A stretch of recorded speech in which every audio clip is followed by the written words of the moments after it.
Digital arrest કરીને અત્યાર સુધીની સૌથી વધારે રકમ પડાવી હોય ને તો છે 1,36,00,000 રૂપિયા. એ કોઈ સામાન્ય વ્યક્તિ નથી. ઓએનજીસીની ઉચ્ચ મહિલા અધિકારીને પણ ફસાવીને, ડરાવીને, ધમકાવીને 1.36 કરોડ રૂપિયા પડાવી લેવામાં આવ્યો છે. શરૂઆત આવે છે અજાણ્યા વિડીયો કોલથી, જે ભૂલમાં ઉપાડે છે ને ત્યાંથી આખો ખેલ શરૂ થાય છે.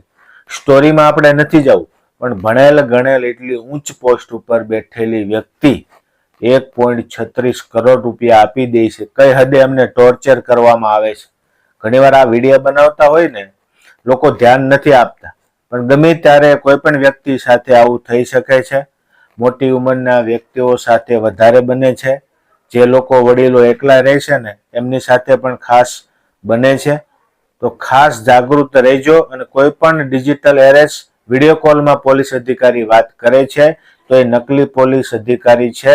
ફોન કાપીને એમને બ્લોક કરી દેવા નમ્ર વિનંતી છે.